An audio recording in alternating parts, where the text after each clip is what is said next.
ตอนเช้าของวันที่21 พฤษภาคม 2025 คณะโฆษณาพมศูนย์กลางภาคได้ประกาศ2 วันประวัติศาสตร์ของชาติคือ วันพาวงปิดล้อมของกองพันที่ 2 วิรชนที่หงไหหินแขวงเสียงขวางวันที่ 18 พฤษภาคม ปี1959 หาวันที่ 18 พฤษภาคม 2025และวิทยกรรมตนคูกอย่างมหัศจรรย์ของบรรดาผู้นำของพรรคและในราวหักซาดวันที่24 พฤษภาคม ปี1960 หาวันที่24 พฤษภาคม 2025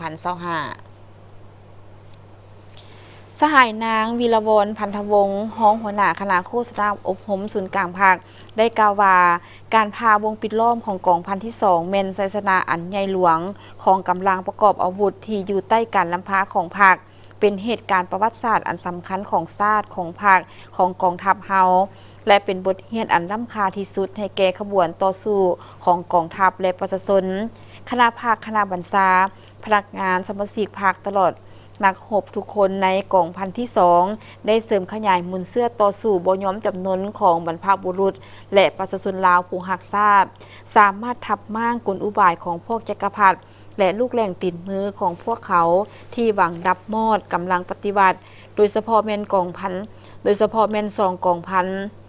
ที่เข้าร่วมกับกองทัพแห่งชาตินั้นพังทลายลงแสดงให้เห็นถึงความบริสุทธิ์พุทธพองความจงรักภักดีความสามัคคีเป็นจิตหนึ่งใจเดียวความอดทนมั่นเหนียวบ่คอนแค้นต่อกันนาบคูหลอกลวงของศัตรู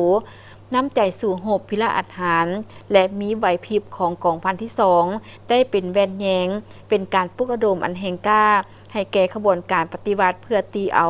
ชนะกับจักรพรรดิอเมริกาและลูกแรงตีนมือ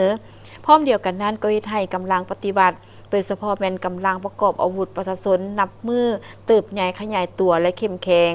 และให้ชื่อเสียงอิทธิพลของกำลังฝ่ายแนวลาวหักชาตินับมือพ้นเด่นขึ้นในเวทีสากล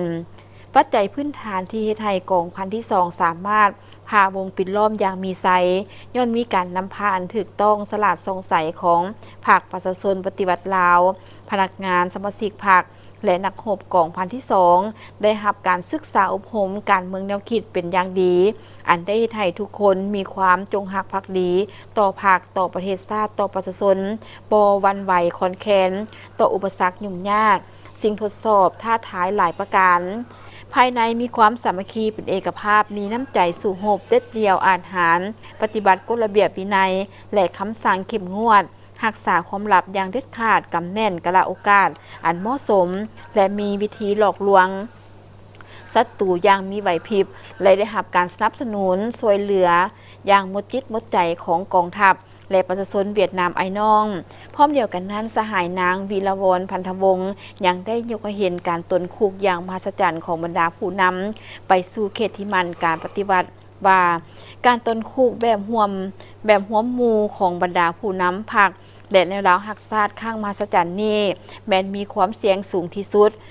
บ่มีผู้ใดจะคิดว่าจะเป็นไปได้ย้อนการนำอันสลาดซองใสและปีศาจสามารถของประธานไก่สอนพรหมวิหารย้อนน้ำใจฮักชาติอันแห่งกล้าของบรรดาผู้นำเฮาที่มีความกล้าหาญตัดสินใจต่อสู้ยอมเสียสละมีความปีศาจสามารถทางด้านการคนขวยศึกษาอบรมสารวัตรทหารเฮ็ดให้ศัตรูกลายเป็นมิตรสหายร่วมตายน้ำกันย้อนสารวัตรทหารมีน้ำใจฮักชาติอันดูดดื่มเบื่อหน่ายต่ออำนาจปกครองหุ่นปฏิการเขาเจ้ามีความจงรักภักดีซื่อสัตย์ต่อผู้นำสุดเขตกลายเป็นผู้ไขประตูห้องคุ้มขังแต่ละห้อง